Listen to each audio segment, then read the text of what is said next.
नमस्कार। आज के इस विश्लेषण में हम सीधे एक ऐसी खौफनाक सच्ची कथा की गहराई में उतरेंगे जिसे the Phantom of the dark night कहा जाता है। हम बात कर रहे हैं हरिदेव चाचा के उस अनुभव की जिसने एक सुनसान बर्फीली रात में उनकी जिंदगी हमेशा के लिए बदल दी। तो चलिए इस पूरी घटना के एक-एक पहलू को बारी-बारी से खोलते हैं और समझते हैं कि आखिर उस रात ऐसा क्या हुआ था जिसने एक आम इंसान को खौफ के चरम तक पहुंचा दिया। कहानी की शुरुआत होती है खुद हरिदेव की इस चेतावनी से कि अगर कोई इस कहानी को अकेले सुन ले तो उसकी रूह तक कांप जाएगी। जरा सोचिए, कड़ाके की ठंड में पीपल के पेड़ के चबूतरे पर आग के चारों ओर लोग बैठे हैं और हर कोई उनकी बात सुनकर मंत्रमुग्ध है। ये सिर्फ डराने के लिए नहीं बोला गया था, ये उस गहरे सदमे को दिखाता है जो हरिदेव ने सहा था। मतलब सोचने वाली बात है कि कोई घटना कितनी भयानक हो सकती है कि सालों बाद भी उसे सुनाने वाले और सुनने वाले दोनों के रोंगटे खड़े हो जाएं। अब उस रात का माहौल कैसा था, ये जानना बहुत जरूरी है, क्योंकि यहीं से तो आगे की सारी भूमिका बनती है। हवा इतनी ठंडी थी जैसे बदन में सुइयां चुभ रही हों, और उस पर से एक घना कोहरा जो सब कुछ निगलता जा रहा था। सबसे अजीब बात थी वहां की अस्वाभाविक खामोशी, एक ऐसी गहरी शांति जहां खुद के दिल की धड़कन भी साफ सुनाई दे रही थी। उस वक्त हरिदेव सिर्फ 26 साल के थे। ये कोई आम सर्दियों की रात नहीं थी, खुद प्रकृति जैसे किसी अनहोनी का इशारा दे रही थी, और इसी डरावने माहौल ने इस पूरे दर्दनाक अनुभव का मंच तैयार किया। अब जरा घटनाओं के क्रम पर नजर डालते हैं। रात ठीक 10 बजे हरिदेव एक रिश्तेदार की दावत से निकलते हैं। फिर 1.5 घंटे बाद यानी रात 11:30 बजे भारी बारिश और तूफान के बीच वो एक सुनसान चाय की दुकान पर रुकते हैं।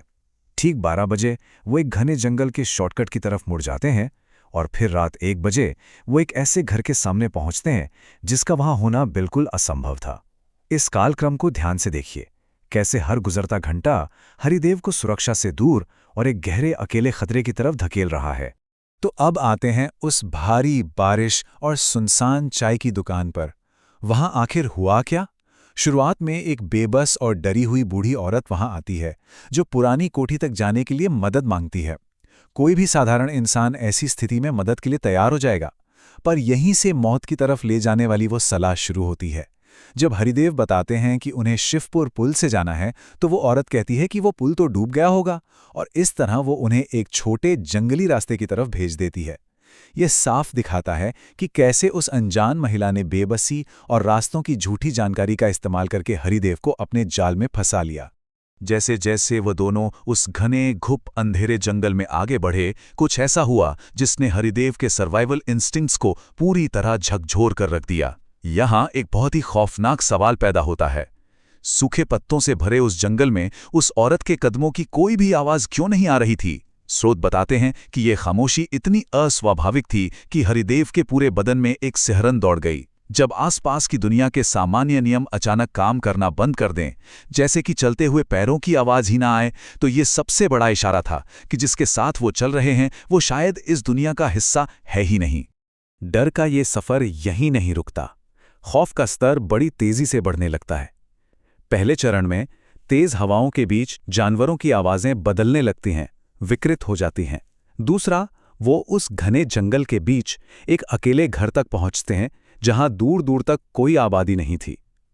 और तीसरे बिंदु पर गौर कीजिए, तभी अचानक एक औरत की मदद मांगती हुई बहुत ही साफ चीख सुनाई देती है।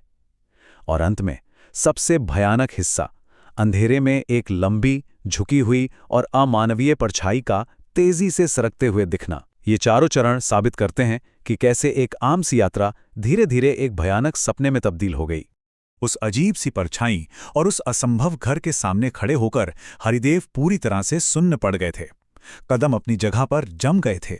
और तभी ठीक आसमान फटने और बिजली कड़कने से एक पल पहले सारी स्थिति इस एक खौफनाक सवाल पर आकर ठहर जाती है कि वो बूढ़ी औरत आखिर असल में थी कौन। जब आसपास का माहौल चीख चीख कर बता रहा हो कि कुछ बहुत गलत है, तो ये एक सवाल किसी की भी रूह को कंपा देने के लिए काफी है। ये इस कहानी के सबसे डरावने चरम को दर्शाता है। एक तरफ वो छल था, एक कमजोर भटकी हुई बूढ़ी औरत जिसे खराब मौसम में सहारे की जरूरत थी, लेकिन जैसे ही बिजली चमकती है, सच्चाई सामने आ जाती है। वो कोई औरत नहीं थी। उसकी आंखें लाल भूत की तरह चमक रही थीं, चेहरा जगह जगह से कटा फटा था और शरीर इतना टेढ़ा था कि हड्डियां बाहर निकली हुई थीं। बिजली की उस एक चमक ने सारे भ्रम को तोड़ दिया और उस शैतानी ताकत को हरिदेव की आंखों के ठीक सामने बेनकाब कर दिया। इस डरावने सच को देखने के बाद हरिदेव ने 1 सेकंड का भी वक्त नहीं गंवाया। वहां से आंख मूंद कर भागने का सिलसिला शुरू होता है। पहले जैसे ही वो अजीब चीज उन्हें घूरती है, हवा में धूल का एक तेज बवंडर उठता है।